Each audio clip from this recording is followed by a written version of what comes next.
Corporate Social Responsibility CSR Part 9.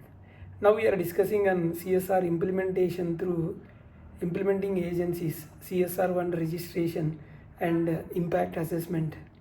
Can a company implement CSR activities through another organization? Answer is yes. As per Rule 4 of Companies Corporate Social Responsibility Policy Rules 2014, a company may undertake CSR activities directly by itself or through eligible implementing agencies registered under the CSR rules. However, the board of directors remain responsible for ensuring compliance with Section 135 and the rules. What is an implementing agency? The answer is an implementing agency is an eligible organization through which a company executes its CSR projects or CSR programs. The implementing agency carries out the CSR activities on behalf of the company in accordance with the approved CSR policy and annual action plan. Which organizations are eligible to act as implementing agencies? We will discuss. Subject to CSR rules, Section 8 company and a registered public trust and a registered society. So these entities must have a charitable objects and a valid CSR registration number, that is CSR-1, issued by Ministry of Corporate Affairs. And what is the form CSR-1? CSR-1 is the registration form prescribed by the MCA, Ministry of Corporate Affairs. Every eligible implementing agency intending to undertake CSR activities on behalf of the companies must register electronically by filing Form CSR-1. Upon successful registration, the MCA generates a unique CSR registration number. Is CSR-1 registration is a mandatory? Answer is yes. With effect from 1st April 2021, every implementing agency except those specifically exempt under the rules must obtain CSR-1 registration before receiving funds from a company. Without a valid CSR registration number, the entity cannot act as an implementing agency for CSR projects. Can a company give CSR funds to an NGO that is not registered under the CSR-1? No.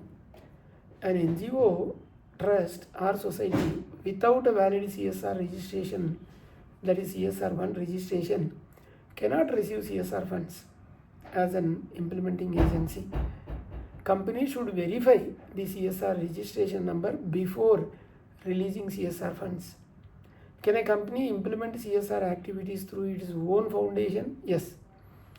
If the company that is has a own foundation, that is either maybe Section 8 company or registered public trust or a registered society having a charitable objects and valid CSR-1 registration number is already obtained with MCA, it may act as an implementing agency, absolutely no issue. Can a multiple companies jointly undertake CSR projects? Yes. This is Rule 4 permits 2 or more companies to collaborate for undertaking CSR projects. However, each company should separately report its own CSR expenditure. Each company remains individually responsible for compliances. Can a company implement CSR outside India? No. CSR activities should ordinarily be undertaken within India. Only specific exceptions provided under CSR rules, such as training of Indian sports personnel representing in India, are permitted. That is only exception is given. What document should be executed with the implementing agencies? The company should execute MOU or an agreement, the scope of work or project timelines, reporting obligations, utilization certificate requirements, monitoring mechanism and termination clause. So proper documentation is essential for governance and audit purposes. So what is the responsibility of the board regarding implementing agencies? The board should ensure selection of an eligible implementing agency, verification of CSR-1 registration, approval of the project, monitoring of the implementation, review of the utilization of CSR funds, proper disclosures in the board's report. So can CSR funds be released in advance? Answer is yes.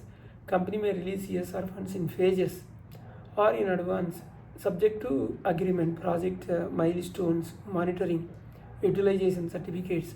So the board should ensure that the funds are used only for approved CSR projects. So what utilization certificate, what exactly it is? This is a document confirming that the CSR funds have been utilized for the approved project. So it generally contains amount received, amount utilized, balance amount if any, and purpose of utilization, and certification by the implementing agency. So what is the impact assessment? Impact assessment is the evaluation of the actual social impact created by the CSR project. It helps the companies measure whether the CSR project has achieved its intended object and created sustainable benefits for the community. Is impact assessment is a mandatory? Yes, in specified cases. Again, Rule 8 Sub-Rule 3 of CSR Rules. Every company having an average CSR obligation of 10 crores or more in the 3 immediately preceding financial years, an average CSR obligation of 10 crores or more in 3 immediately preceding financial years, and CSR projects with an outlay of 1 crore or more completed at least 1 year before the impact assessment shall undertake an impact assessment through an independent agency. Who should conduct the impact assessment? It should be carried out by an independent agency having the necessary expertise and experience. The implementing agency itself should not orderly undertake the impact assessments of its own project. Can the expenditure on impact assessment be treated as a CSR expenditure? Yes. The expenditure incurred for impact assessment may be booked as a CSR expenditure subject to the limits. Limits under Rule 8 Sub-Rule 3. What is the maximum limit amount that can be spent on impact assessment? Rule 8 Sub-Rule 3 says the expenditure on an impact assessment shall not exceed 2% of the total CSR expenditure for the financial year or 50 lakh, whichever is higher. So what is the monitoring mechanism under CSR?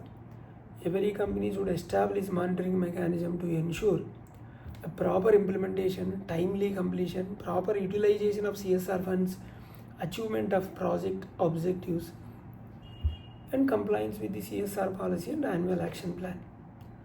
So what records should the company maintain?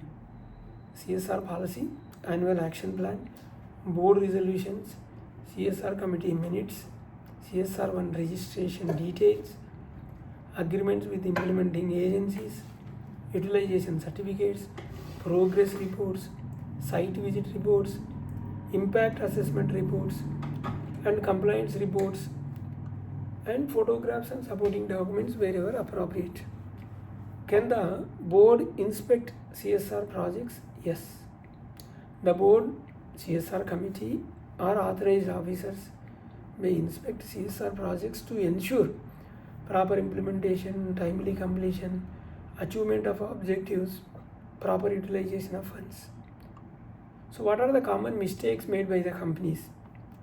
Some common mistakes generally we observe: releasing of funds without verifying CSR-1 registration, poor documentation, no monitoring mechanism, no utilization certificates, and delayed impact assessment, inadequate board supervision, and failure to execute formal agreements with the implementing agencies. So what are the best practices for CSR implementation? So companies should select the experienced implementing agencies, verify CSR-1 registration, enter into a detailed agreement, and release the funds in stages as linked to milestones, conduct periodic monitoring, obtain utilization certificate, carry out site inspections, undertake impact assessment wherever applicable, and maintain complete records. So this is what about the part 9. Then we'll meet in part 10. Thank you.